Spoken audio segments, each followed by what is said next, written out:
आज हम फ्रैक्शन को किस प्रकार हम परसेंटेज में बदलेंगे, इस प्रकार के क्वेश्चन हम करेंगे। अगर किसी भी संख्या को फ्रैक्शन हो या रैशनल नंबर हो, उसको प्रतिशत में बदलने के लिए हमें 100 से हम उसको मल्टीप्लाई करेंगे, वो प्रतिशत में बदल जाएगी संख्या। जैसे इसको पहले प्रॉपर फॉर्म में बनाएंगे, 2 को 2 से मल्टीप्लाई, 2 2 ज़ा 4 और 3 प्लस करेंगे तो ये हमारे पास आ गया 7/2।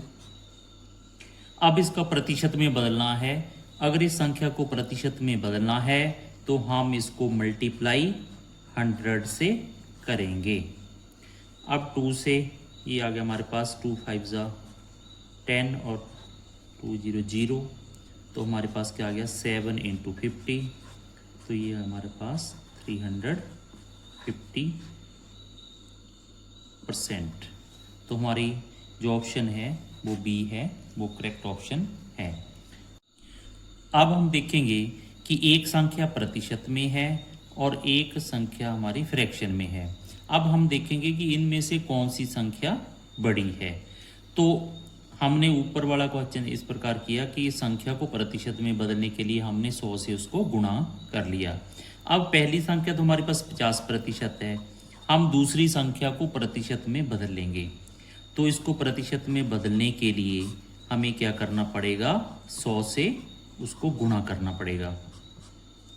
अब 5 से 100 है जो कैंसिल हो जाएगा, 5 1 ज़ा 5, 5 2 ज़ा 10, 5 0 0। तो ये हमारे पास क्या बचा, 3 × 20 दैट इज इक्वल टू 60%। अब हम देखेंगे एक हमारे पास 50% आ गया पहले का आंसर और दूसरे केस में हमारा 60% आ जाता है। तो इसमें बड़ी संख्या कौन सी हुई, जो 3/5 है वो उसका जो आंसर है 60% है।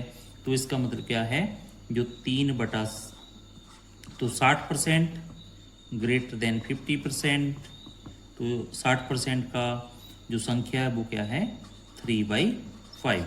तो जो हमारा आंसर है वो option A is correct answer.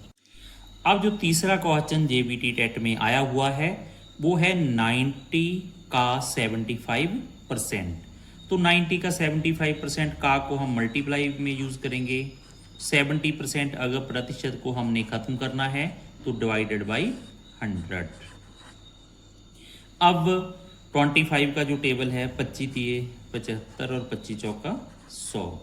अब हम इसको 2 से कैंसिल करेंगे। 2 से कैंसिल करने के लिए सीधा हम जो संख्या उसको आधा कर देंगे, जैसे 2 2 ज़ा 4। अब इसको 2 से कैंसिल करना है तो इसका 90 का जो आधा हुआ वो हुआ हमारे पास 45। तो इस प्रकार जो हमारे पास संख्या बची 45 × 3/2, तो ये हमारे पास हम इसको मल्टीप्लाई कर लेंगे तो ये हमारे पास 135.2। अब 2 से इसको डिवाइड करेंगे क्योंकि जो हमारा आंसर है वो पॉइंट में है, दशमलव में है। तो 2 6 जा और 2 7 जा 2 5 जा 10। तो हमारे पास जो ऑप्शन ए है 67.5 इज करेक्ट आंसर। ये तीनों क्वेश्चन है जो पुराने जेबीटी टेट में आए हुए हैं, बिल्कुल इजी क्वेश्चन है।